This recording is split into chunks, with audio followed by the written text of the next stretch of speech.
ನಮಸ್ಕಾರ ವೀಕ್ಷಕರೇ, ಸ್ಟಾರ್ 74 ನ್ಯೂಸ್ಗೆ ಸ್ವಾಗತ. ನಾನು ಎಂ ಮಂಗಳರೆಡ್ಡಿ. ಕರ್ನಾಟಕ ಸರ್ಕಾರ ಜಿಲ್ಲಾಡಳಿತ, ಜಿಲ್ಲಾ ಪಂಚಾಯತ್, ಶಾಲಾ ಶಿಕ್ಷಣ ಮತ್ತು ಸಾಕ್ಷರತಾ ಇಲಾಖೆ ಧಾರವಾಡ, ಮಹಾನಗರ ಪಾಲಿಕೆ ಹುಬ್ಬಳ್ಳಿ ಧಾರವಾಡ ಹಾಗೂ ಅಲ್ಪಸಂಖ್ಯಾತರ ಕಲ್ಯಾಣ ಇಲಾಖೆ ಧಾರವಾಡ ಇವರ ಸಂಯುಕ್ತ ಆಶ್ರಯದಲ್ಲಿ ಹುಬ್ಬಳ್ಳಿ ನಗರದಲ್ಲಿ ಸರ್ಕಾರಿ ಅಲ್ಪಸಂಖ್ಯಾತರ ಮೌಲಾನಾ ಆಜಾದ್ ಪದವಿ ಪೂರ್ವ ಕಾಲೇಜು ಉದ್ಘಾಟನಾ ಸಮಾರಂಭ. ಈ ಕಾರ್ಯಕ್ರಮಕ್ಕೆ ರಾಜ್ಯ ಸಚಿವರಾದ ಜಡೆ ಜಮೀರ್ ಅಹಮದ್ ಖಾನ್, ಮಾನ್ಯ ವಸತಿ ವಕ್ಫ್ ಮತ್ತು ಅಲ್ಪಸಂಖ್ಯಾತರ ಕಲ್ಯಾಣ ಸಚಿವರು, ಕರ್ನಾಟಕ ಸರ್ಕಾರ ಹಾಗೂ ವಿಜಯನಗರ ಮತ್ತು ಬಳ್ಳಾರಿ ಜಿಲ್ಲಾ ಉಸ್ತುವಾರಿ ಸಚಿವರು ಕಾರ್ಯಕ್ರಮಕ್ಕೆ ಮುಖ್ಯ ಅತಿಥಿಗಳಾಗಿ ಆಗಮಿಸಿ ಕಾಲೇಜು ಉದ್ಘಾಟಿಸಿ ಸಸಿಗೆ ನೀರು ಹಾಕುವುದರ ಮೂಲಕ ಕಾರ್ಯಕ್ರಮಕ್ಕೆ ಚಾಲನೆ ನೀಡಿ ಸಭೆಯನ್ನು ಉದ್ದೇಶಿಸಿ ಮಾತನಾಡಿದರು. ಹುಬ್ಬಳ್ಳಿ ನಗರದ ಸಾರ್ವಜನಿಕರು, ಅಭಿಮಾನಿಗಳು, ಕಾಂಗ್ರೆಸ್ ಮುಖಂಡರು, ಕಾರ್ಯಕರ್ತರು, ಶಾಸಕರು ಅದ್ದೂರಿಯಾಗಿ ಸಚಿವರನ್ನು ಬರಮಾಡಿಕೊಂಡ ದೃಶ್ಯಗಳು ಕಂಡುಬಂದವು.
ಇದು ನಮ್ಮ ಸವಾಲು, ಇದು ನಮ್ಮ ಕದರು ಅಲ್ವಾ?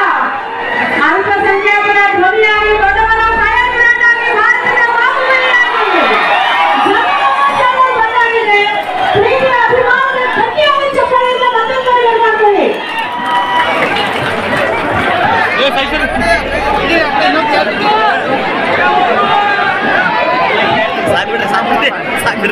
ದಯವಿಟ್ಟು ಮಂಜುಳಾ ಮುದ್ಗಲ್ ಅವರು, ಮೋಹನ್ ಅಸುಂಡಿ ಅವರು, ಅನಿಲ್ ಕುಮಾರ್ ಪಾಟೀಲ್ ಅವರು, ಅಲ್ತಾಫ್ ಹಳ್ಳೂರ್ ಅವರು, ಶಾಕಿರ್ ಸನದಿ ಅವರು, ಐಜಿ ಸನದಿ ಸರ್ ಅವರು ಎಲ್ಲರೂ ಕೂಡ ದಯವಿಟ್ಟು ಕಾರ್ಯಕ್ರಮದ ವೇದಿಕೆಗೆ ಆಗಮಿಸಬೇಕು. ಹಿರಿಯರು, ಮಾಜಿ ಎಂಪಿ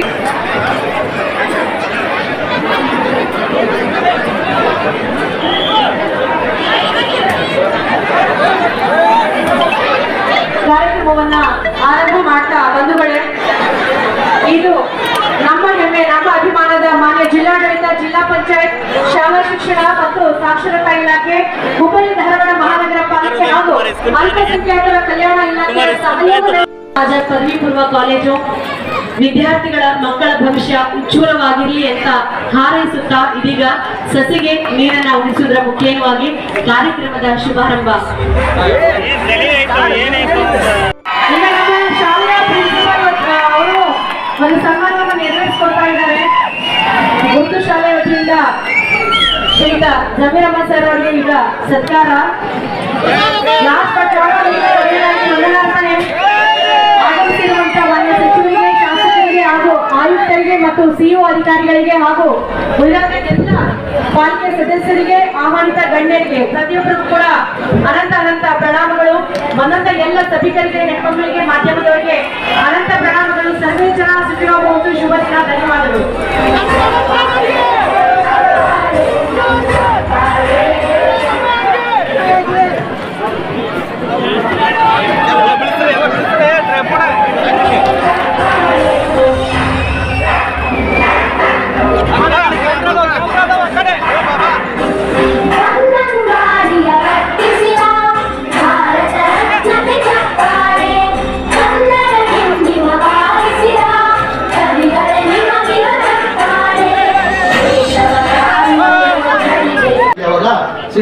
ಮಂತ್ರಿ ಇದ್ರು, ಕುಮಾರಸ್ವಾಮಿ ಅವರು ಮುಖ್ಯಮಂತ್ರಿಗಳಿದ್ರು, ಕುಮಾರಸ್ವಾಮಿ ಸರ್ಕಾರ ಇದ್ರು, ಕುಮಾರಸ್ವಾಮಿ ಅವರು ಮುಖ್ಯಮಂತ್ರಿ ಇದ್ರು.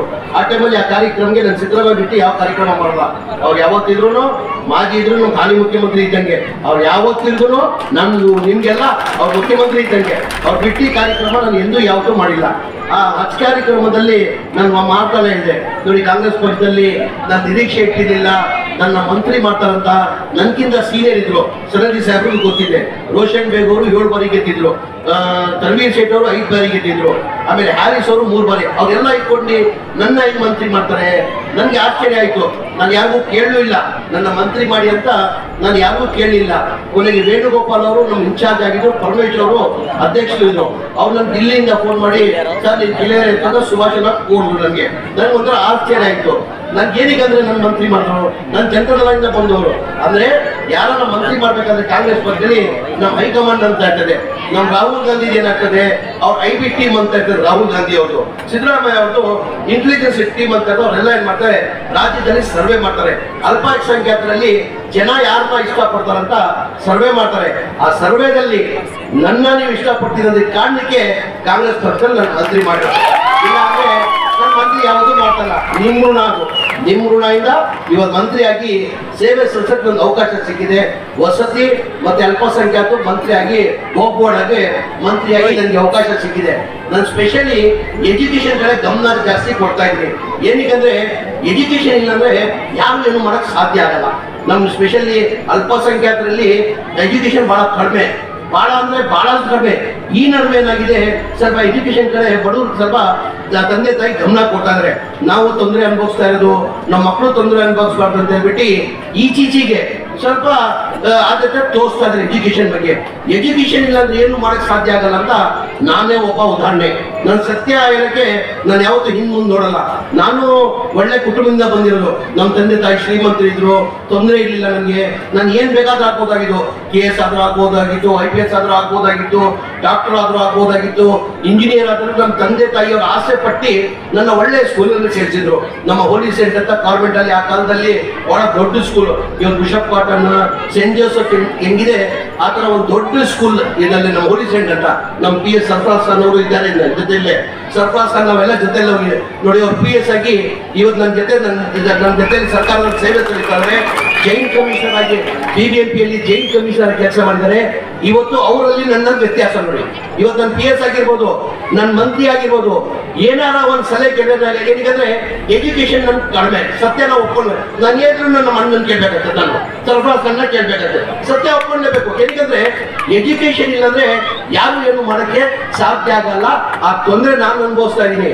ನಾನು SSLC ಅನ್ಕಂಪ್ಲೀಟ್ ಎಕ್ಸಾಮು ಕೊಟ್ಟಿಲ್ಲ. ನಾನು ಎಲ್ಲಾ ತರ ದೇವರು ಅಲ್ಲ ನನ್ ಹೇಳಿದ್ದೆಲ್ಲ ಕೊಟ್ಟವ್ರೆ, ಯಾವ್ದಲ್ಲೂ ಕಡಿಮೆ ಮಾಡಿಲ್ಲ, ಎಲ್ಲ ಕೊಟ್ಟ. ಒಂದೊಂದ್ಸತಿ ನಾನು ರಾಜಕೀಯದಲ್ಲಿ ಬರ್ತೀನಿ ಅಂತ ನಾನು ಕನ್ಸಲ್ಲೂ ಯೋಚನೆ ಮಾಡಿಲ್ಲ. ನಾನು ರಾಜಕೀಯಕ್ಕೆ ಬರ್ತೀನಿ, ನಾನು 5 ಬಾರಿ MLA ಆಗ್ತೀನಿ, ನಾನು 3 ಬಾರಿ ಮಂತ್ರಿ ಆಗ್ತೀನಿ, ನಿಮ್ಗೆಲ್ಲ ಪ್ರೀತಿಯವನ್ ಆಗ್ತೀರಂತ ನನ್ನ ಕನ್ಸಲ್ಲಿ ಯೋಚನೆ ಮಾಡಿಲ್ಲ. ದೇವರು ನನ್ಗೆ ಅವಕಾಶ ಕೊಟ್ಟು 5 ಬಾರಿ MLA ಆಗಿದ್ದೀನಿ, 3 ಬಾರಿ ನಾನು ಮಿನಿಸ್ಟರ್, 3ನೇ ಬಾರಿ ನಾನು ಮಿನಿಸ್ಟರ್ ಆಗ್ತಾ ಇರೋದು. ಮೊದಲನೇ ಬಾರಿನೇ MLA ಆಗಿ ಮೊದಲನೇ ಬಾರಿನೇ ನಾನು ಮಿನಿಸ್ಟರ್ ಆಗಿದೆ. ಇದು 3ನೇ ಬಾರಿ ನಾನು ಮಿನಿಸ್ಟರ್ ಆಗ್ತಾ ಇರೋದು. ಒಂದೊಂದು ಸತಿ ಕೂತ್ಕೊಂಡು ನಾನು ಕಣ್ಣಲ್ಲಿ ಹಾಕ್ತೀನಿ, ದೇವರೇ ನನ್ಗೆ ಅಲ್ಲ ನೀನು ಎಲ್ಲಾ ತರ ಕೊಟ್ಬಿಟ್ಟೆ, ನನಗೆ ನನ್ನ ವಿದ್ಯಾಭ್ಯಾಸ ಕೊಟ್ಟಿಲ್ಲಲ್ಲ ಅಂತ ಹೇಳ್ಬಿಟ್ಟು ನಾನು ಕಣ್ಣಲ್ಲಿ ನೀರು ಹಾಕ್ತೀನಿ. ನಾನು ಆಗ್ತಾ ಇರೋದು ಕಣ್ಣಲ್ಲಿ ನೀರು ನನ್ನ ಮಕ್ಕಳು ಮುಂದೆ ಆಗ್ಬಾರ್ದಂತ ಕಾರಣಕ್ಕೆ ನಾನು ಎಜುಕೇಶನ್ ಜೊತೆ ನನ್ನ ಗಮನ ಜಾಸ್ತಿ ಕೊಡ್ತಾ ಇದ್ದೀನಿ. ನಮ್ಮ ಸರ್ಕಾರ ಬಂದಾದ್ಮೇಲೆ ನಮ್ಗೆಲ್ಲ ಗೊತ್ತಿದ್ದಂಗೆ ಕನ್ನಡ ಅರ್ಥ ಆಗ್ತದೆ ಎಲ್ಲರಿಗೂ. ಕನ್ನಡ ಎಲ್ಲರಿಗೂ ಅರ್ಥ ಆಗ್ತದೆ. ಹಿಂದಿನಲ್ಲೂ ಮಾತಾಡ್ತೀನಿ, 5 ನಿಮಿಷ 10 ನಿಮಿಷ ಮಾತಾಡ್ತೀನಿ ನಾನು. ಎಲ್ಲರಿಗೂ ತಮಗೆ ಗೊತ್ತಿರ್ಬೋದು, ನಮ್ಮ ಕಾಂಗ್ರೆಸ್ ಸರ್ಕಾರ ಇರುವಾಗ ಸ್ಕಾಲರ್ಶಿಪ್ ಅನ್ನ ಕೊಡ್ತಾ ಇದ್ರು. ಇಡೀ ದೇಶದಲ್ಲಿ ಎಲ್ಲಾ ರಾಜ್ಯಕ್ಕೆ ಸ್ಕಾಲರ್ಶಿಪ್ ಅನ್ನ ಕೊಡ್ತಾ ಇದ್ರು. ಒಂದೇ ತರಬೇತಿಯಿಂದ ಇಟ್ಕೊಂಡು 8ನೇ ಕ್ಲಾಸ್ ವರೆಗೂ ಸ್ಕಾಲರ್ಶಿಪ್ ಅನ್ನ ಕೊಡ್ತಾ ಇದ್ರು. ಹೋದ ವರ್ಷ ಏನ್ ಮಾಡಿದ್ರು, 2023ರಲ್ಲಿ BJP ಸರ್ಕಾರದಲ್ಲಿ ಆ ಸ್ಕಾಲರ್ಶಿಪ್ ಏನ್ ಕೊಡ್ತಾ ಇದ್ರು ಅದನ್ನ ನಿಲ್ಲಿಸ್ಬಿಟ್ರು. ಎಲ್ಲಾ ರಾಜ್ಯದಲ್ಲಿ ನಿಲ್ಲಿಸ್ಬಿಟ್ರು. ಇದುವರೆಗೂ ಯಾವ ರಾಜ್ಯದಲ್ಲೂ ಅದು ಜಾರಿ ಮಾಡಿಲ್ಲ. ನಮ್ ಕಾಂಗ್ರೆಸ್ ಸರ್ಕಾರ ಬಂದಾದ್ಮೇಲೆ 23ರಲ್ಲಿ ಮನೆ ಸಿದ್ದರಾಮಯ್ಯ ಅವರು ಮುಖ್ಯಮಂತ್ರಿ ಆದ್ಮೇಲೆ ಆ ಏನು 1ನೇ ಕ್ಲಾಸಿಂದ 8ನೇ ಕ್ಲಾಸ್ ವರೆಗೂ ಕೇಂದ್ರ ಸರ್ಕಾರದಿಂದ 60 ವರ್ಷದಿಂದ ಸ್ಕಾಲರ್ಶಿಪ್ ಕೊಡ್ತಾ ಇದ್ರು. ಅದೇನ್ ನಿಲ್ಸಿದ್ರು ಅದು ನಾವು ಜಾರಿ ಮಾಡಿದೀವಿ. 80 ಲಕ್ಷ ರೂಪಾಯಿ ಜಾರಿ ಮಾಡಿ ಕೊಡ್ತಾ ಇದ್ವಿ ಸ್ಕಾಲರ್ಶಿಪ್. 80 ಲಕ್ಷ ರೂಪಾಯಿ ಕೊಡ್ತಾ ಸ್ಕಾಲರ್ಶಿಪ್. 80 ಕೋಟಿಯನ್ನ ಸ್ಕಾಲರ್ಶಿಪ್ ಕೊಡ್ತಾ ಇವೆ. ಅದಾದ್ಮೇಲೆ ನಮ್ಮ ಬಹಳಷ್ಟು ಮಕ್ಕಳು ಅಲ್ಪಸಂಖ್ಯಾತರಲ್ಲಿ ಬಹಳಷ್ಟು ಮಕ್ಕಳು ಏನಾಗ್ತದೆ, ಡಾಕ್ಟರ್ಗಳು ಆಗ್ಬೇಕಂತ ಬಹಳ ಆಸೆ ಆಗ್ತದೆ. ನಮ್ಗೆಲ್ಲ ಗೊತ್ತೇ ಇದ್ದಂಗೆ ಒಬ್ಬ ಡಾಕ್ಟರ್ ಆಗ್ಬೇಕಾದ್ರೆ ಫ್ರೀ ಆಗಿ ಈಗ ಸೀಟ್ ಅಂತೂ ಸಿಕ್ಕಲ್ಲ. ಡೊನೇಷನ್ ನಮ್ಗೆಲ್ಲ ಗೊತ್ತೇ ಇದ್ದಂಗೆ ಕನಿಷ್ಠ 1 ಕೋಟಿ ರೂಪಾಯಿ ಡೊನೇಷನ್ ಇಂದ ಕಡಿಮೆ ಸೀಟ್ ಸಿಕ್ಕಲ್ಲ. ಅಂದ್ರೆ ಮೆರಿಟ್ ಸೀಟ್ ಇದ್ರಲ್ಲಿ ಪಾಸ್ ಆಗಿ ಮೆರಿಟ್ ಅಲ್ಲಿ ಸೀಟ್ ಸಿಗ್ತದೆ. ಫ್ರೀ ಸೀಟ್ ಅಂತಾರೆ, ಗೌರ್ಮೆಂಟ್ ಫ್ರೀ ಸೀಟ್ ಸಿಗ್ತದೆ. ಆ ಫ್ರೀ ಸೀಟ್ ಸಿಕ್ಕಲು ಏನಾಗ್ತದೆ, ಮಿನಿಮಮ್ ಫೀಸ್ ಕಟ್ಟಬೇಕು. ಮುಂಚೆ 5.5 ಲಕ್ಷ ಫೀಸ್ ಇತ್ತು, ಈಗ 11 ಲಕ್ಷ ಫೀಸ್ ಆಗಿದೆ. 1 ವರ್ಷ ಇಲ್ಲ 5 ವರ್ಷ ಕೋರ್ಸ್ ಅದು. ಅಂದ್ರೆ 11 ಲಕ್ಷ ಇದು 5 ವರ್ಷ ಅಂದ್ರೆ ಎಷ್ಟಾಯ್ತು, 55 ಲಕ್ಷ ಆಯ್ತು. 55 ಲಕ್ಷ ಒಬ್ಬ ಆಟೋ ಚಾಲಕ, ಒಬ್ಬ ಟ್ರಕ್ ಓಡಿಸೋನು, ಕೂಲಿ ಮಜೂರಿ ಮಾಡೋನು, ಅವ್ನು ಎಲ್ಲಿಂದ 55 ಲಕ್ಷ ತರಕ್ ಸಾಧ್ಯ? ಅವನು 55 ಲಕ್ಷ ಇಲ್ಲದ ಕಾರಣಕ್ಕೆ ಏನ್ ಮಾಡ್ದ, ಆ ಮಗನ ಸ್ಕೂಲ್ ಆಗ್ತಾ ಇರ್ಲಿಲ್ಲ, ಆ ಮಗ ಡ್ರಾಪ್ ಔಟ್ ಆಗ್ತಾ ಇತ್ತು. ಅಂತ ಮಕ್ಕಳು ಡ್ರಾಪ್ ಔಟ್ ಆಗ್ಬಾರ್ದು ಅಂತ ಹೇಳ್ಬಿಟ್ಟು ನಮ್ ಸರ್ಕಾರ ಬಂದಾದ್ಮೇಲೆ, ನಾನ್ ಮಂತ್ರಿ ಆದ್ಮೇಲೆ, ಸಿದ್ದರಾಮಯ್ಯ ಅವರು ಮುಖ್ಯಮಂತ್ರಿ ಆದ್ಮೇಲೆ ಒಂದ್ ಸ್ಕೀಮ್ ತಂದಿ ಅಂತ ಮಕ್ಕಳು ನಾವು ಅಲ್ಪಸಂಖ್ಯಾತರಲ್ಲೂ ಡಾಕ್ಟರ್ಗಳು ಆಗ್ಬೇಕಂತ ಹೇಳ್ಬಿಟ್ಟು ಈ ವರ್ಷ 2020-24ರಲ್ಲಿ 1300 ಮಕ್ಕಳಿಗೆ 5 ಲಕ್ಷ ರೂಪಾಯಿ ಕೊಡ್ತಾ ಇದ್ವಿ. ಎಷ್ಟು? ನಮ್ಮ ಮಕ್ಕಳು 1300 ಮಕ್ಕಳಿಗೆ 5 ಲಕ್ಷ ರೂಪಾಯಿ ಕೊಡ್ತಾ ಇದೀವಣ್ಣ. ಅದ್ರ ಜೊತೆ ಅಬ್ರಾಡ್ ಹೋಗ್ತಾರೆ ಮಕ್ಕಳು ಓದಕ್ಕೆ. ಬಹಳ ಜನ ಮಕ್ಕಳು ಚೆನ್ನಾಗಿ ಒಳ್ಳೆ ಓದೋರು ಯಾರು, ಒಳ್ಳೆ ಬುದ್ಧಿವಂತ ಯಾರಿದ್ದಾರೆ, ಬಡವ್ರ ಮಕ್ಕಳೇ. ಶ್ರೀಮಂತರ ಮಕ್ಕಳು ಜಾಸ್ತಿ ಬುದ್ಧಿವಂತರೆಲ್ಲ ಓದೋಕೆ ಇಷ್ಟಪಡಲ್ಲ.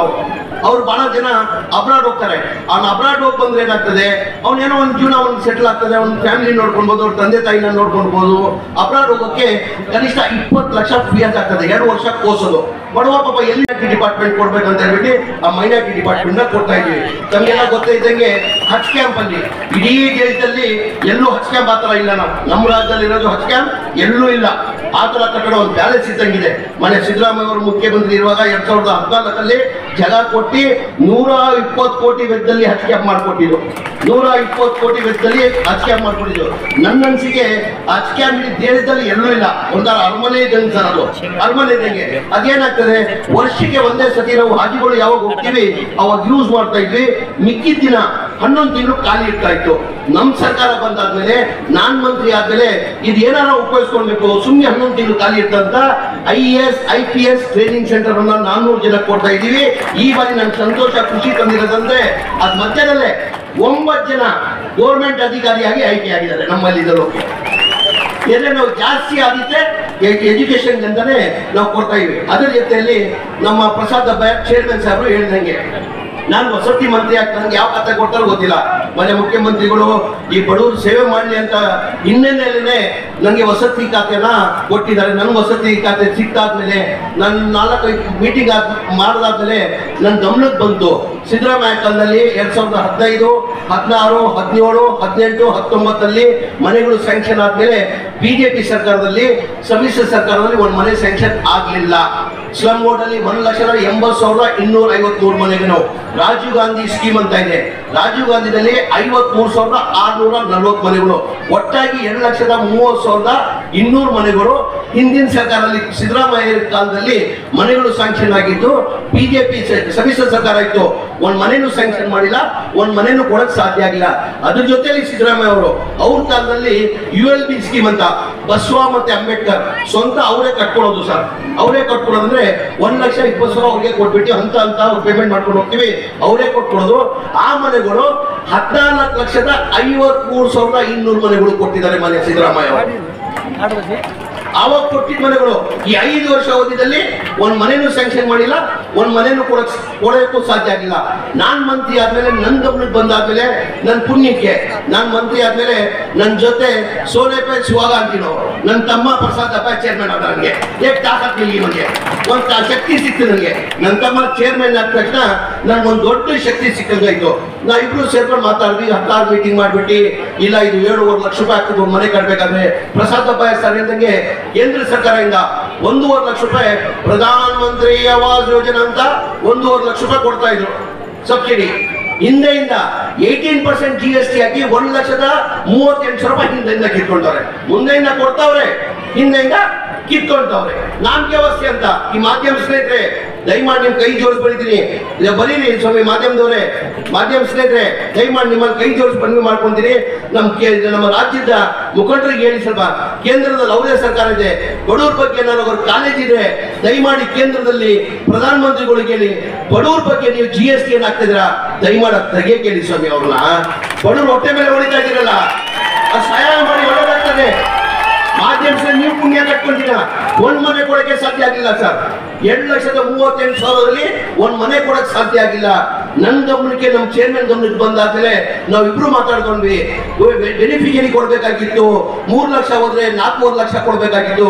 4.5 ಲಕ್ಷ ಅಂದ್ರೆ ಸ್ಲಮ್ ಬೋರ್ಡ್ 7,400 ಕೋಟಿ, ರಾಜೀವ್ ಗಾಂಧಿ ASP ಸ್ಕೀಮ್ದು 2,050 ಕೋಟಿ, ಒಟ್ಟಾಗಿ 9,500 ಕೋಟಿ 2,30,000 ಮನೆಗೆ ಬೆನಿಫಿಷರಿ ಕೊಡ್ಬೇಕಾಗಿತ್ತು. ಬೆನಿಫಿಷರಿ ಪೇಮೆಂಟ್ ಎಷ್ಟು ಕೊಟ್ಟವ್ರೆ? ಒಟ್ಟಾಗಿ 8 ವರ್ಷದಲ್ಲಿ ಕೊಟ್ಟಿರೋದೆ 310 ಕೋಟಿ. ಯಾರೋ 5,000 ಕೊಟ್ಟವ್ರೆ, ಯಾರೋ 10,000 ಕೊಟ್ಟವ್ರೆ, ಯಾರೋ 15,000 ಕೊಟ್ಟವ್ರೆ, ಯಾರೋ 20,000 ಮೇಲೆ ಯಾರು ಕೊಟ್ಟಿಲ್ಲ, ಕೊಡಕ್ ಸಾಧ್ಯ ಆಗಲ್ಲ. ಬಡವರು ಪಾಪ ಬಡವರು ಏನಾಗಿದ್ರೆ ಎಲ್ಲ ಮನೆ ಕಟ್ಕೊಡ್ತಾರೆ ಸರ್ಕಾರ ವತಿಯಿಂದ. ಈ MLAಗಳನ್ನು ಅವೇರ್ನೆಸ್ ತರಬೇಕಾಗ್ತದೆ. ಈಗ ಮನೆಗಳು ಕಟ್ಟಬೇಕಾದ್ರೆ ಉದಾಹರಣೆ ಯಾವ್ದಾರ ತಾಲೂಕಿಗೆ ಒಂದು ಮನೆ ಸಂಖ್ಯೆ ಅಂದ್ರೆ ಅವ್ರು ಹೇಳ್ಬೇಕಾಗ್ತದೆ, ಕೇಂದ್ರ ಸರ್ಕಾರದಿಂದ ನಿಮಗೆ 1.5 ಲಕ್ಷ ಸಬ್ಸಿಡಿ ಕೊಡ್ತಾರೆ, ರಾಜ್ಯ ಸರ್ಕಾರದಿಂದ 1,20,000 ಕೊಡ್ತಾರೆ, ಜನರಲ್ಗೆ SEC ಇದೆ 2 ಲಕ್ಷ ಕೊಡ್ತಾರೆ, ಮಿಕ್ಕಿದ್ ನೀವು ಆಗ್ಬೇಕಂತ ಹೇಳ್ಕೊಡ್ಬೇಕು ಅವ್ರಿಗೆ.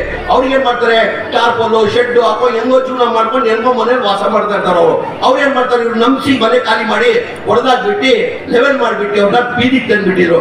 ನಮ್ಮಿಬ್ರು ಗಮನಕ್ಕೆ ತಂದಾದ್ಮೇಲೆ ನಾವಿಬ್ರು ಯೋಚನೆ ಮಾಡ್ವಿ, ಹೆಂಗೊಬ್ಬ ಮನೆ ಮುಖ್ಯಮಂತ್ರಿಗೆ ಹೋಗಿ ಹೇಳೋದಿದು. ಮುಖ್ಯಮಂತ್ರಿಗೆ 5 ಗ್ಯಾರಂಟಿಗೆ ಕನಿಷ್ಠ 55ರಿಂದ 60,000 ಕೋಟಿ ಆಗ್ತಾ ಇದೆ. ಇದು 9,000 ಹೆಂಗ್ ಕೇಳೋದು ನಾವು? ಮುಖ್ಯಮಂತ್ರಿ ಒಪ್ಕೊಂತಾರ ಅಂತ ಹೇಳ್ಬಿಟ್ಟು ನಾನು ಪ್ರಸಾದ್ ಹಬ್ಬ ಮಾತಾಡ್ಕೊಂಡು ಏನೇ ಮಾಡಿ ಮುಖ್ಯಮಂತ್ರಿ ಹೋಗಿ ಕೂತ್ಕೊಂಡ್ವಿ. ಸರ್ ಹಿಂಗಿದೆ, ನಿಮ್ ಹಿಂದಿನ ಸರ್ಕಾರದಲ್ಲಿ ತಾವು ಮುಖ್ಯಮಂತ್ರಿ ಇರುವಾಗ ತಾವುಗಳು ಮನೆ ಸ್ಯಾಂಕ್ಷನ್ ಮಾಡಿದ್ದು, ಅದಾದ್ಮೇಲೆ ಒಂದ್ ಮನೇನು ಸ್ಯಾಂಕ್ಷನ್ ಮಾಡಿಲ್ಲ, ಒಂದ್ ಮನೇನು ಕೊಡಕ್ ಸಾಧ್ಯ ಆಗಿಲ್ಲ. ಜನ ಬೀದಿಗಳಿದ್ದಾರೆ ಸರ್, ಬಡವ್ರು ಕೊಡಕ್ ಸಾಧ್ಯ ಆಗಲ್ಲ. ದಯಮಾಡಿ ನಮ್ಮ ಸರ್ಕಾರ ವತಿಯಿಂದಾನೆ ಈ ದುಡ್ಡು ಕೊಟ್ಟು ನಾವು ಕೊಟ್ಕೊಡ್ಬೇಕಾಗ್ತದೆ ಸರ್. 8 ವರ್ಷದಿಂದ ಮನೆಗಳು ಕೊಟ್ಟಿಲ್ಲ ಅಂತ ಮಾನ್ಯ ಮುಖ್ಯಮಂತ್ರಿಗಳು 2-3 ಮೀಟಿಂಗ್ ಮಾಡ್ಬಿಟ್ಟು ಅವ್ರ ಬಡವ್ರ ಬಗ್ಗೆ ಕಾಳಜಿ ಇದ್ದಿದ್ದ ಕಾರಣಕ್ಕೆ ಈ 9,400 ಕೋಟಿ ನಾನು ಕೊಟ್ಟಿಲ್ಲ ಅಂತ ಜನವರಿಯಲ್ಲಿ ಕ್ಯಾಬಿನೆಟ್ ಅಂತಂದು ಅಪ್ರೂವ್ ಮಾಡಿ ಫೆಬ್ರವರಿಯಲ್ಲಿ 500 ಕೋಟಿ ಬಿಡುಗಡೆ ಮಾಡಿದೀಗ ನಾವು 36,789 ಮನೆ ಕೊಟ್ವಿ. ಏನಕ್ಕೆ BJP ಅವ್ರು JDS ಅವ್ರು ಕೊಡಕ್ ಸಾಧ್ಯ ಆಗಿಲ್ಲ ಅಂತ ನಿಮ್ಗೆ ಹೇಳಕ್ ಬಯಸ್ತೀನಿ. ಅವ್ರ ಬಡವ್ರ ಬಗ್ಗೆ ಕಾಳಜಿ ಇರ್ಬೇಕಾಗಿತ್ತಾನೆ. ಪ್ರಸಾದನ ಈ ಸಿದ್ದರಾಮಯ್ಯಗೆ ಕಾಂಗ್ರೆಸ್ ಪಕ್ಷಕ್ಕೆ ನಾವು ಬಡವ್ರ ಬಗ್ಗೆ ಕಾಳಜಿ.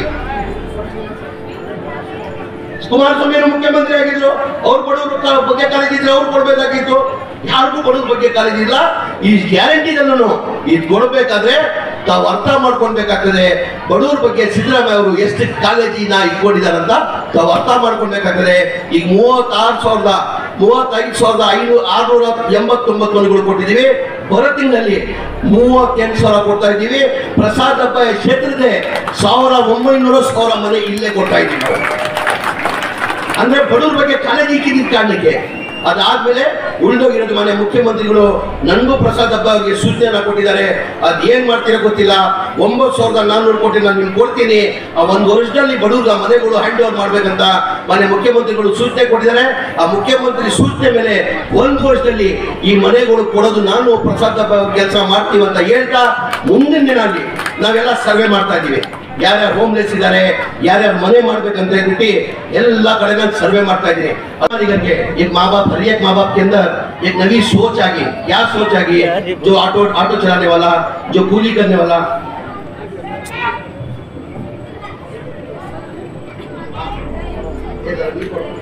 कि भाई बहुत से अब आजकल मैं देख लू ना, आते आते पीछे के अंदर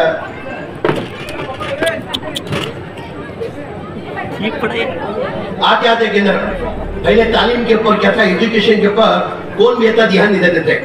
हमारे खासकर मुसलमानों के अंदर तालीम कम, तालीम के ऊपर ध्यान नहीं. अब आते आते क्या होगा, ऑटो चलाने वाला, कूली करने वाला, मजदूरी करने वाला, उन्हें भी जो मैं तकलीफ उठा रहा हूँ, मेरे बच्चे वो तकलीफ नहीं उठाना सको. जद्दोजहद कोशिश कर ले कोई बीच के अंदर. मेरे आदि जना, मेरे माँ बाला से गाजिना गुजारिश, बगैर एजुकेशन के इंसान क्या भी नहीं कर सकता. माँ हमारी हुकूमत आने के बाद मैं बोलूँ ना, मैं खुद यहाँ पे गवाही अल्लाह ने मुझे सब कुछ दिया. माँ हमारे क्या भी हमारे खानदान के अंदर गरीबी क्या भी नहीं थे, अच्छे मालदार रखते अच्छे में हमारे भी माँ बाप बन अच्छा पढ़ना, अच्छा क्या तो बड़ा आदमी बनना को मंजे अच्छी स्कूल में चले, पैसे की भी कमी नहीं थी।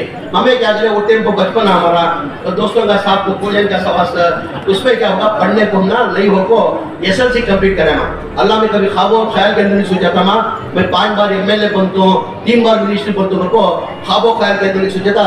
इंसान जब पैदा होता अल्लाह में क्या करता उसकी तकदीर लिख देता, तो ये तेरा हैंड तेरा रिक्शा में अल्लाह ने मेरी तकदीर में लिखा था 5 बार MLA बना, 3 बार मिनिस्टर बना, कब तो बैठ को अपने आप को में खून दिया से रुसुमा अल्लाह मियां मुझे जो चाहा तो दिया, जो मांगा तो दिया, हर चीज दिया माँ। क्या भी अल्लाह के फजलो करम से अल्लाह क्या भी मुझे कमी नहीं करे माँ।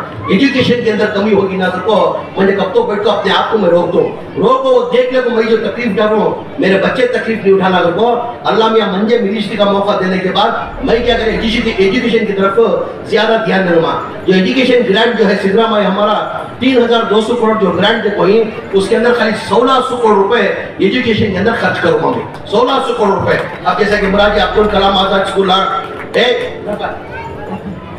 बोलन अब्दुल कलाम आजाद स्कूल ये साल के अंदर 100 स्कूल दिया माँ। अब प्रसाद अब्बाया साहब 2 स्कूल पूछे जिलानी साहब क्या ज्यादा माइनॉरिटी स्कूल के अंदर 2 भी उनको माइनॉरिटी को अब्दुल कलाम आजाद के स्कूल साइंस सेंटर देना बहुत जरूरी है। इसके अंदर मुराजी रेसिडेंट स्कूल को मुराजी रेसिडेंट स्कूल का गोबर को वो 50 के बाद देखिए साल में थे माँ। एक स्कूल बनने के वास्ते 40 करोड़ रुपए खर्चा था माँ।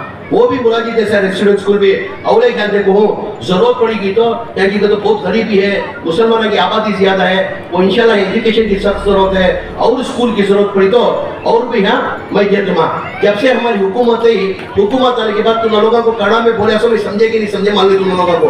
पहले से क्या था कांग्रेस हुकूमत के अंदर 60 साल से क्या करते थे 1वीं क्लास से लेकर 8वीं क्लास तक स्कॉलरशिप देते थे कौन सेंट्रल गवर्नमेंट में जो कांग्रेस की हुकूमत थी जब अनुस करते। ये बीजेपी वाले क्या करे 2023 के अंदर पिछले साल में क्या करे ये ज्यादातर मुसलमानों को इसका फायदा हो रहा को वो स्कॉलरशिप बंद कर रहे माँ। आज तक वो स्टेट के अंदर भी वो जारी हो रही है।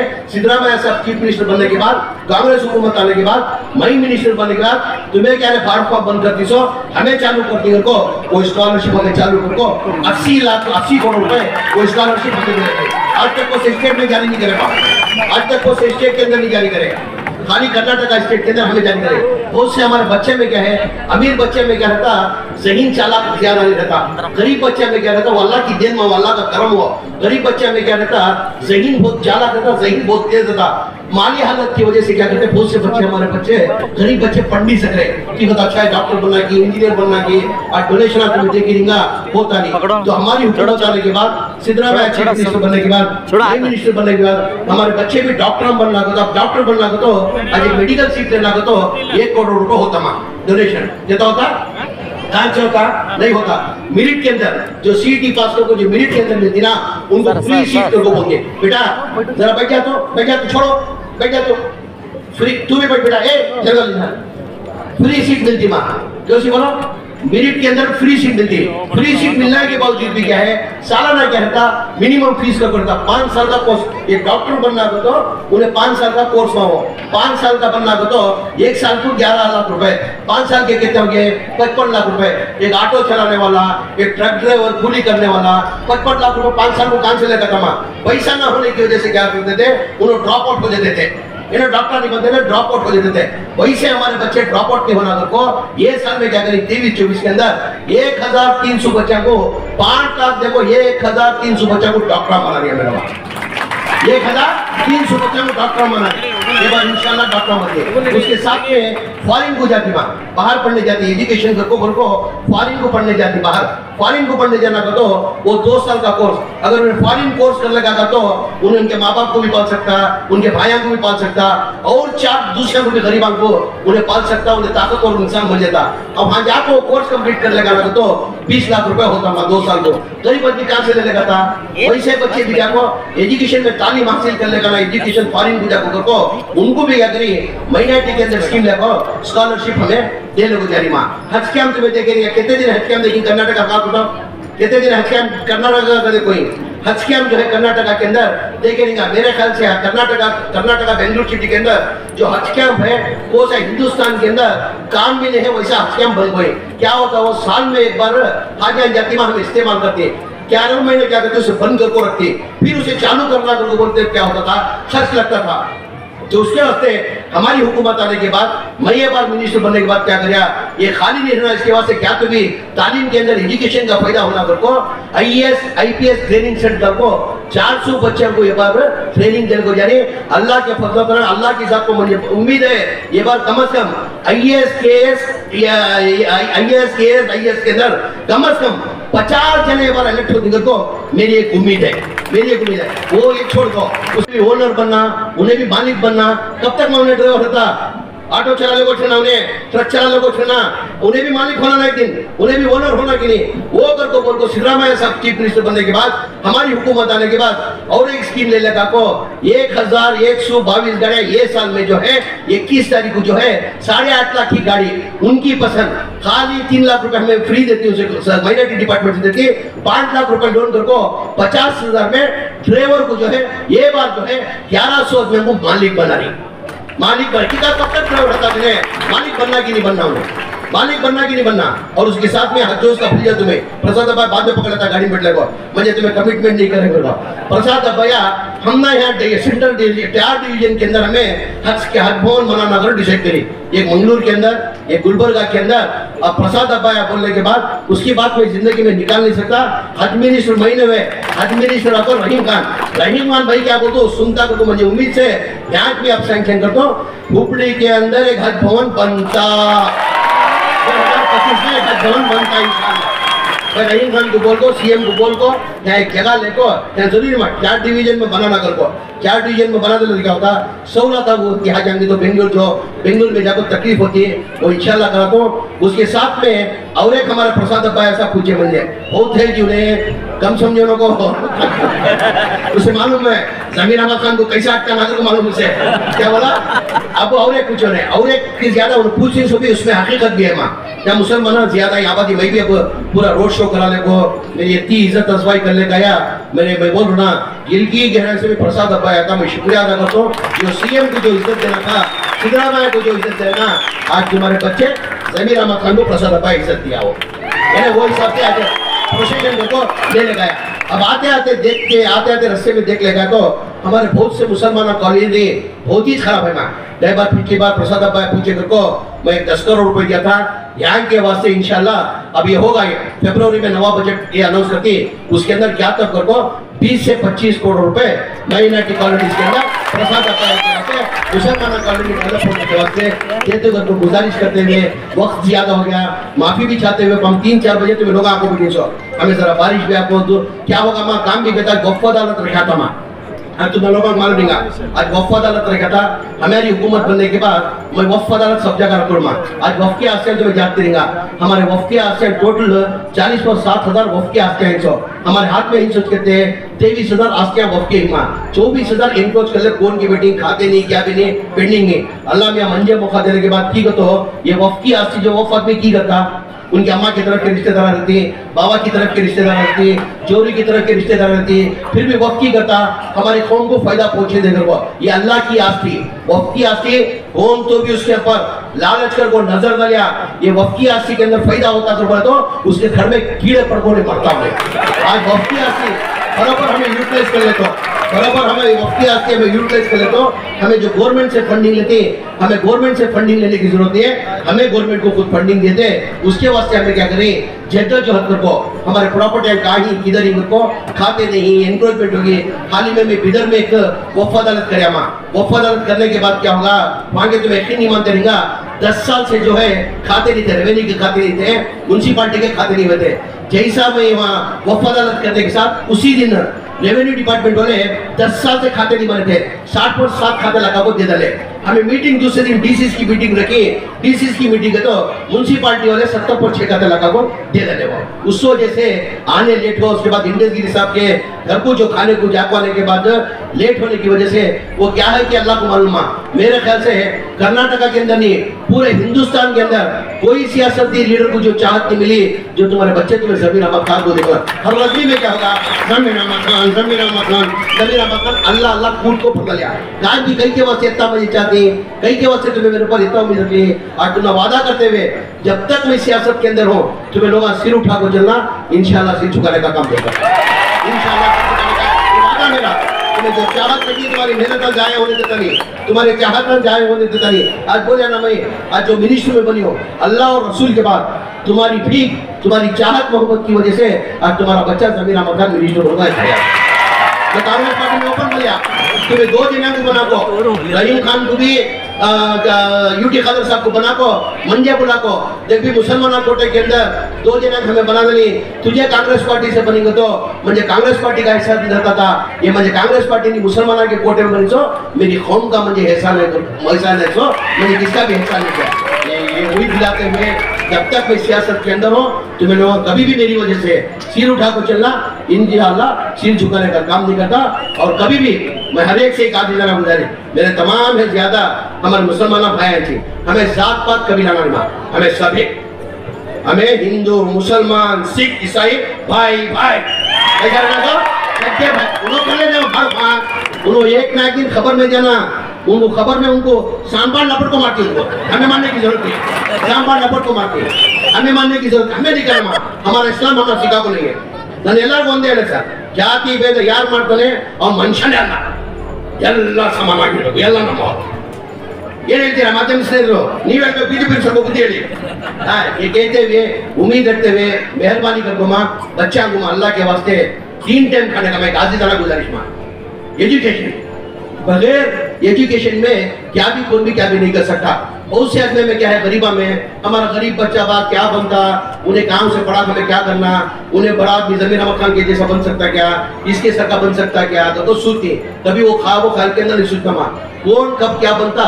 अल्लाह तकदीर माँ की पेट से जब इंसान निकलता नहीं, अल्लाह में उसकी तकदीर निकलता रहते तो फलाना तो ये करो। उदाहरण हमें कर्नाटका की बात बोल दो, कर्नाटका के अंदर सुनो किसान फैमिली से रहित रहा हूँ, 2 टाइम खाते उनको 3 टाइम में 2 टाइम खाते साल में 21 जोड़ा कपड़े।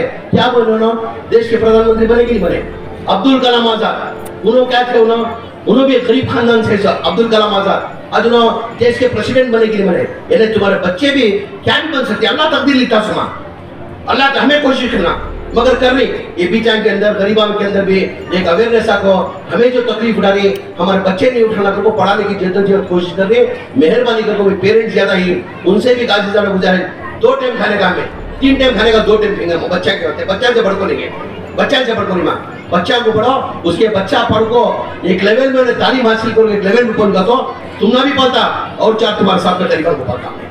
ये गुजारिश करते हुए मेरे से जो होता एजुकेशन के अंदर इंशाल्लाह और मैं जद्दोजहद करूँ और जो सुधार लाना मैं एजुकेशन के अंदर करता कर कहते हुए प्रसाद अब्बाया साहब का दिल की गहराई से शुक्रिया अदा करते हुए बेहतरीन इज्जत मेरी की इतनी इज्जत देके बेहतरीन प्रोग्राम करके इज्जत अफजाई कर उनका शुक्रिया अदा करते हमारे तमाम माइनॉरिटी डिपार्टमेंट के ऑफिसरों का, हमारे कॉर्पोरेशन कमिश्नर साहब का, सीईओ मैडम का, हमारे प्रिंसिपल साहब का, तमाम का बेहतरीन प्रोग्राम करने की वजह से मैं शुक्रिया अदा करते हुए मेरी बात को खत्म करूँ। आखिरी में एक दुआ की दरखास्त, कभी कहा गया तो एक दुआ की दरखास्त कहीं को हर एक में क्या है इतना चता है क्या क्या कर निकल जाता ना करो मेरे ऊपर नजर। क्या बोला इसे हम निर्णय करता है पठान का बच्चा सिवाय अल्लाह के किसके सामने सर झुकाने का सवाल ही पैदा होता। हमें समझ क्या है क्या बोलने किसी भी व्यक्ति करता है नजर से पत्थर भी पिघलता कि नहीं माँ, नजर से पत्थर भी पिघलता कि नहीं। मेरे में आखिरी में जब जब तुम्हें नमाज पढ़ती मेरे हाथ में ये नहीं मांगना जमीर अहमद खान को दौलत देकर को नहीं मांगना, जमीर अहमद खान को सेहत तंदुरुस्ती देकर को नहीं मांगना, जमीर अहमद खान को और पावरफुल मिनिस्ट्री बनाकर को फिरता नहीं। हमारा बच्चा हमारा भाई जमीर अहमद खान को तू जब तक जिंदा रखता उसे और कौम की खिदमत करने की तौफीक अता फरमा दे। दुआ की दरखास्त करता हूं। प्रसाद भाई साहब का शुक्रिया अदा करते हुए मेरी बात खत्म करता हूँ। अस्सलाम वालेकुम रहमतुल्लाहि व बरकातहू। जय हिंद, जय कर्नाटका। मीडिया ಬಗೆಹರಿಸಿ ನಮ್ಮ ಕೆಲಸ ಮಾಡಿದ್ದಾರೆ ಅಂತ ಹೇಳ್ಬಿಟ್ಟು ನಮ್ಮ ಪ್ರಿನ್ಸಿಪಲ್ ಅವರು ಹೇಳ್ತಾ ಇದ್ರು। ಮೊದಲಾಗಿ ನಾನು ನನ್ನ ತಮ್ಮ ಪ್ರಸಾದ್ ಅಪ್ಪ ಅವರಿಗೆ ಹೃದಯದಿಂದ ಅಭಿನಂದನೆಗಳು ಸಲ್ಲಿಸ್ತಾ ಇದ್ದೀನಿ। ನಮ್ಮ ಸರ್ಕಾರ ಬಂದಾದ್ಮೇಲೆ ಪ್ರಸಾದ್ ಅಪ್ಪ ಅವರು ಹೇಳಿದಾದ್ಮೇಲೆ ನಾನು ನಿರೀಕ್ಷೆ ಮಾಡಿರಲಿಲ್ಲ। ನನ್ನಂದ್ರೆ ಇವತ್ತು ಬಾಬಾ ಸಾಹೇಬ್ ಅಂಬೇಡ್ಕರ್ ಸಂವಿಧಾನ ಕೊಟ್ಟಿಲ್ಲ ಅಂದ್ರೆ ನೀವು ಅಲ್ಲಿ ಕೂಡ ಆಗ್ತಾಯಿಲ್ಲ, ನಾನು ಇಲ್ಲಿ ಆಗ್ತಾಯಿಲ್ಲ. ಬಾಬಾ ಸಾಹೇಬ್ ಅಂಬೇಡ್ಕರ್ ಸಂವಿಧಾನ ನಾವೆಲ್ಲ ಇಲ್ಲಿ ಕೂತಿರೋದು. ನಮಗೆಲ್ಲ ಗೊತ್ತೇ ಇದ್ದಂಗೆ 2014ರಲ್ಲಿ ಬಿಜೆಪಿ ಸರ್ಕಾರ ಬಂದಾದ್ಮೇಲೆ ನಮ್ಮ ರಾಜ್ಯದ ಕೇಂದ್ರದ ಮಂತ್ರಿ ಅನಂತ್ ಕುಮಾರ್ ಹೆಗಡೆ ಅವರು ಕೇಂದ್ರದಲ್ಲಿ ಮಂತ್ರಿ ಆಗಿದ್ರು. ಅವ್ರು ನೇರವಾಗಿ ಏನಂದ್ರು, ಕರ್ನಾಟಕದಲ್ಲಿ ಬಂದು ಒಂದು ಪ್ರೆಸ್ ಮೀಟ್ ಮಾಡಿ ಒಂದು ಪ್ರೆಸ್ನಲ್ಲಿ ಹೇಳಿದ್ರು, ನಾವು ಬಿಜೆಪಿ ಸರ್ಕಾರ ಬಂದಿರೋದೇ ಸಂವಿಧಾನ ತೆಗಿಯಕ್ಕಂತ. ಇವತ್ತು ಸಂವಿಧಾನ ಇಲ್ಲ ಅಂದ್ರೆ ನಾವಿಲ್ಲಿ ದೂರಕ್ಕಾಗ್ತಾ ಇತ್ತಾ? ನಾನು ಇಲ್ಲೆಲ್ಲಕ್ಕಾಗ್ತಾ ಇತ್ತಾ? ಬಾಬಾ ಸಾಹೇಬ್ ಅಂಬೇಡ್ಕರ್ ಸಂವಿಧಾನ ಕೊಟ್ಟಿದ್ದ ಕಾರಣಕ್ಕೆ ನೀವೆಲ್ಲ ಕೂತಿರೋದು, ನಾವೆಲ್ಲ ಇಲ್ಲಿ ಕೂತಿರೋದು, ನಾನು ಇಲ್ಲಿ ಇಟ್ಟಿರೋದು. ಹಾಗಾಗಿ ಜೋರ ಧ್ವನಿಯಲ್ಲಿ ಜೈ ಭೀಮ್ ಹೇಳ್ಬೇಕು. ಜೈ ಭೀಮ್, ಜೈ ಭೀಮ್, ಜೈ ಜೈ ಭೀಮ್. ವೇದಿಕೆ ಮೇಲೆ ಆಸೀನಿರುವ ಆತ್ಮೀಯರು, ನಮ್ಮ ಪಕ್ಷದ ಮುಖಂಡರು, ಸ್ಲಂ ಬೋರ್ಡ್ ಚೇರ್ಮನ್ ಆದಂತ ಶಾಸಕರಾದಂತ ಪ್ರಸಾದ್ ಅಬ್ಬಯ್ಯ ಅವರೇ, ಇನ್ನೊಬ್ರು ಹಿರಿಯವರು, ಆತ್ಮೀಯರು, ಮಾಜಿ ಶಾಸಕರು, ಮಾಜಿ ಲೋಕಸಭಾ ಸದಸ್ಯರು, ಮಾಜಿ ರಾಜ್ಯಸಭಾ ಸದಸ್ಯರು, ನಮ್ಮ ಮುಖಂಡರಾದಂತ ಸನದಿ ಸಾಹೇಬ್ರೆ, ಇನ್ನೊಬ್ರು ಆತ್ಮೀಯ ಆದಂತ DCC ಅಧ್ಯಕ್ಷ ಆದಂತ ನಮ್ಮ ಪಕ್ಷದ ಮುಖಂಡರಾದಂತ ಅಲ್ತಾಫ್ ಅಡ್ಡೂರ್ ಅವರೇ, ನಮ್ಮ ಮೈನಾರಿಟಿ ಡೈರೆಕ್ಟರ್ ಆದಂತ ಆತ್ಮೀಯರಾದಂತ ಜೀರಾಣಿ ಅವರೇ, CEO ಮೇಡಮ್ ಆದಂತ ಸ್ವರೂಪ ಮೂಡಂ ಮೇಡಮ್ ಅವರೇ, ಇನ್ನೊಬ್ರು ಮುನ್ಸಿಪಾಲಿಟಿ ಕಮಿಷನರ್ ಆದಂತ, ಕಾರ್ಪೊರೇಷನ್ ಕಮಿಷನರ್ ಆದಂತ ಈಶ್ವರ್ ಅವರೇ, ಆತ್ಮೀಯ ಆದಂತ ಕಾರ್ಪೊರೇಟರ್ ಆದಂತ ದೇವರಾಜ್ ಅವರೇ, BB ಮರಿಯಂ ಅವರೇ, ಮನ್ಸೂರ್ ಅವರೇ, ಅಲ್ತಾಫ್ ಕಿತ್ತೂರ್ ಅವರೇ, ಇಲಿಯಾಸ್ ಅವರೇ, ಸಿರಾಜ್ ಅವರೇ, ವೇದಿಕೆ ಮೇಲೆ ಹಾಸಿರುವ ಎಲ್ಲ ಪಕ್ಷದ ಮುಖಂಡರೇ, ಆತ್ಮೀಯರೇ, ಇಲ್ಲಿಂದ ವಿದ್ಯಾರ್ಥಿ ಮಕ್ಕಳೇ, ಆತ್ಮೀಯರೇ, ಬಹಳ ವರ್ಷದಿಂದ ಕನಸಿತ್ತು. ಇವತ್ತು ಪ್ರಸಾದ್ ಅಬ್ಬಯ್ಯ ಅವರು ಆ ಕನಸನ್ನ ನೆನ್ಸ್ ಮಾಡಿದಾರಂತ ನಾನು ಭಾವಿಸ್ತಾ ಇದ್ದೀನಿ.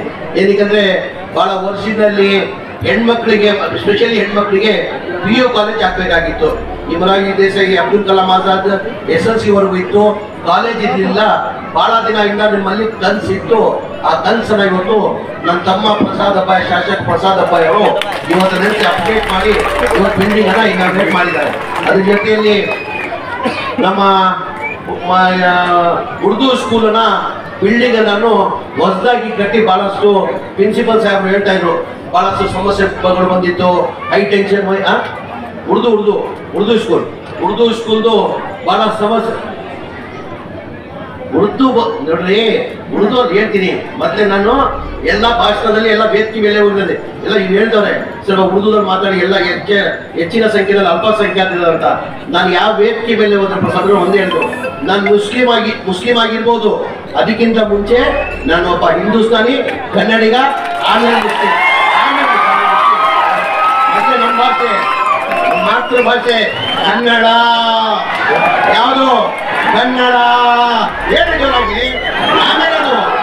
ಆಮೇಲೆ ಮಾತೃಭಾಷೆ ಕನ್ನಡ ಅಲ್ಲ ಮಾತಾಡ್ತೀನಿ. ಹಾಗಾಗಿ ಉರ್ದು ಪ್ರಿನ್ಸಿಪಲ್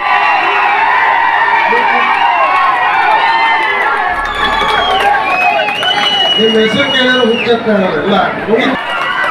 ಬಹುಶಃ ಅವರ ಒಂದು ಅಮೃತ ಹಸ್ತದಿಂದ ಉದ್ಘಾಟನೆ ಆಗ್ತಾ ಇರೋದು ಇದು. ಉಪಸ್ಥಿತರಿರುವಂತ ನಮ್ಮೆಲ್ಲರ ಹಿರಿಯ ರಾಜಕಾರಣಿಗಳು, ರಾಜಕೀಯ ಮುತ್ಸದ್ದಿಗಳು ಮತ್ತು ಮಾಜಿ ಸಂಸದರಾದಂತ ಸನ್ಮಾನ್ಯ IG ಸನದಿ ಸಾಹೇಬರು ಕೂಡ ವೇದಿಕೆ ಮೇಲೆ. ಬಹುಶಃ ಇವತ್ತು ಏನು ಬಹುದಿನಗಳ ಬೇಡಿಕೆಯಲ್ಲಿ ಕಾಲೇಜ್ ಇಲ್ಲ ಅಂತೇಳಿ ಅನೇಕ ಬಾರಿ ನಾನು ಕೂಡ ವಿಧಾನಸಭೆಯಲ್ಲಿ ಪ್ರಸ್ತಾಪ ಮಾಡ್ತಾ ಇದ್ದೆ.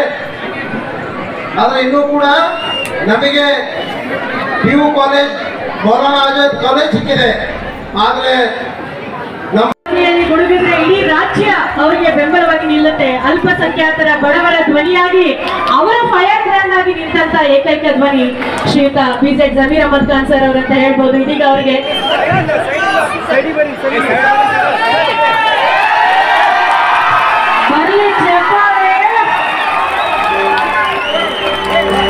ಯಾಲಕ್ಕಿ ಬೇಟ, ತಂಪಿನ ಸೊಂಪಾದಂತಹ ಯಾಲಕ್ಕಿ ಬೇಟ, ಯಾಲಕ್ಕಿ ಮಾಲೆ, ಸದಾಕಾಲ ಗುಡುಗುವಂತಹ ಧ್ವನಿಗೆ ನಮ್ಮ ಯಾಲಕ್ಕಿ ಮಾಲೆ ಜೊತೆಗೆ ನಮ್ಮ ಬೆಂಗಳೂರಿನಲ್ಲಿ ತಯಾರಾದಂತಹ ಭಾರತ ಒಂದು ಧ್ವಜವನ್ನು ನೀಡಿ ಅವರನ್ನು ಗೌರವಿಸ್ತಾ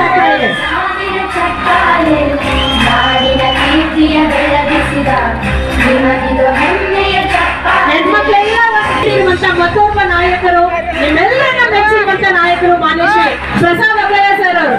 ಇದೀಗ ಅವ್ರಿಗೂ ಕೂಡ ಅಷ್ಟೇ ಅಭಿಮಾನದಿಂದ ಪ್ರೀತಿಯಿಂದ ಗೌರವ ಸಮರ್ಪಣೆ. ಪ್ರೀತಿಯಿಂದ ಹೇಳಿ ಮಾನ್ಯ ಶ್ರೀ ಪ್ರಸಾದ್ ಅಭಯ ಸರ್.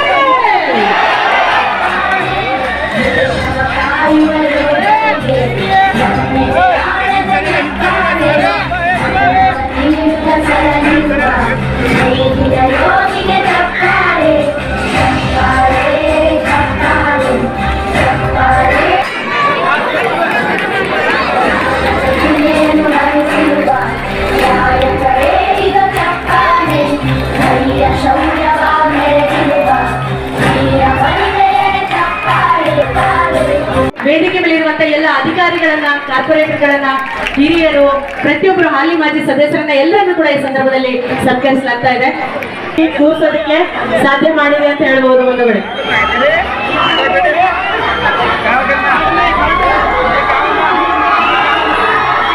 ಮುಖ್ಯೋಪಾಧ್ಯಾಯರಾಗಿ ಸೇವೆ ಸಲ್ಲಿಸ್ತಾ ಇರುವಂತ ಶ್ರೀಯುತ ಹಿರೇಕುಂಬಿ ಸರ್ ಅವರು ಒಂದೆರಡು ವಿಚಾರಗಳನ್ನ ಹಂಚ್ಕೊಳ್ಬೇಕು ಅಂತ ಅಪೇಕ್ಷೆ ಪಟ್ಟಿದ್ದಾರೆ. 2 ನಿಮಿಷ ಕಾಲಾವಕಾಶ ಇದೆ.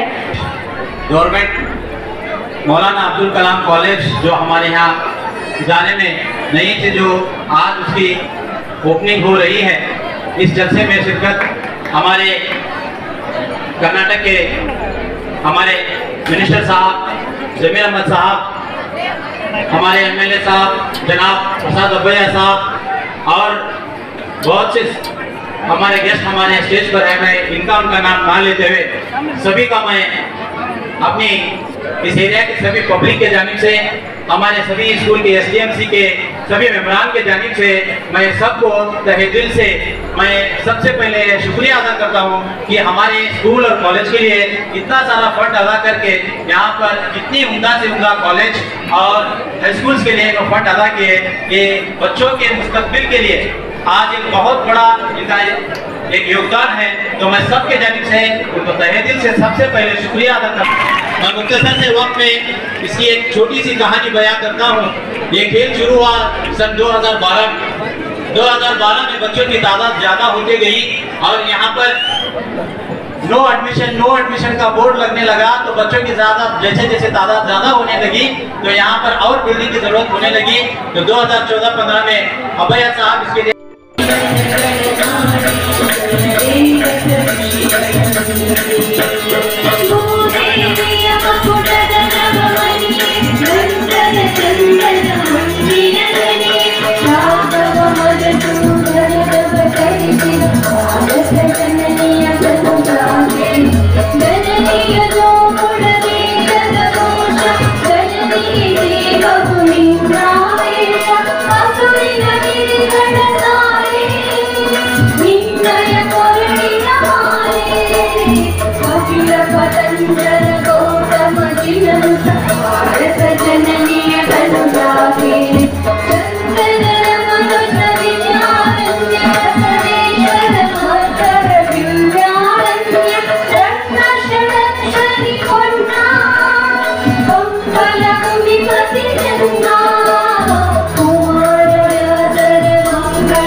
Yeah.